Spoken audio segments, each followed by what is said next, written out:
hang out with people who have the same goals or the same type goals as you do. You know, it may be cliche by now. I don't even remember who said it, but if you show me your 5 closest friends and I can show you what your bank account and your education and your marital status and your weight and your health looks like. So you're definitely going to take on the qualities of the people that you let in your inner circle. So make sure that you're hanging out with people who have the same type of financial goals as you do. Number 6 is very important and has helped me probably more than any other thing, except just the self-education. You need to find a mentor, okay, and be very selective in your mentors. Never take advice from somebody who hasn't already done what you're trying to do. But so often this is a trap that you need to make sure you avoid.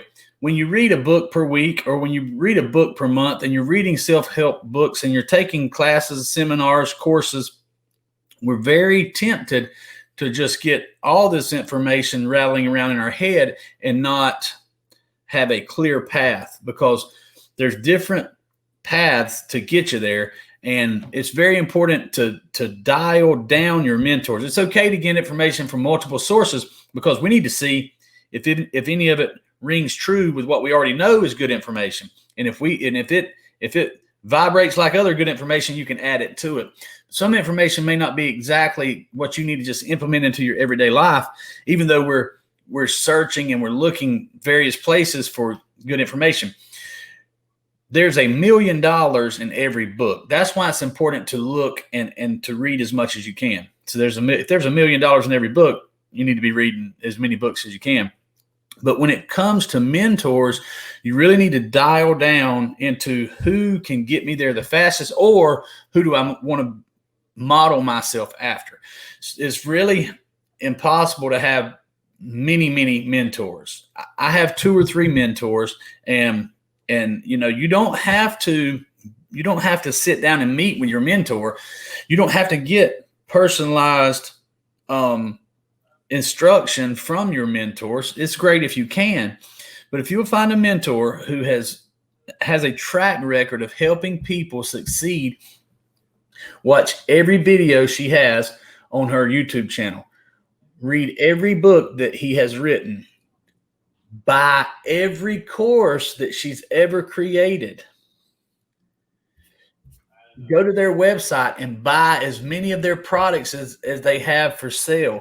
You can learn exactly how these people think. If you read every book, we'll just use Tony Robbins, for instance. I've been to his seminars. I bought his books. I bought his courses.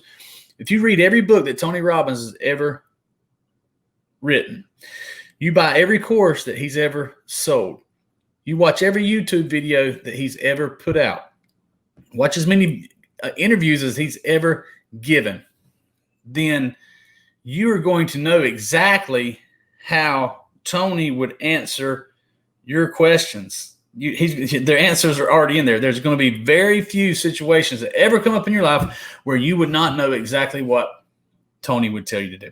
And that's just one person. There's many mentors out there. You can find the one that fits your life the best and just study that person.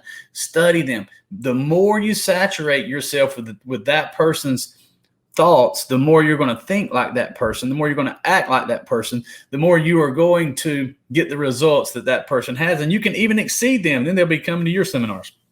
So that's number 6 is probably the biggest one. Make sure that you absolutely find a mentor who's already done what you've done and study them. Remember, number 1, I said it's going to take a lot of time. You can't just watch a YouTube video for a minute or for 30 minutes or once a week or once a day. You have to study. You have to study these people. So all that was about how to think. And remember, rich people think differently than poor and middle class people. And when you're reading their books, you are having their thoughts. That's powerful right there.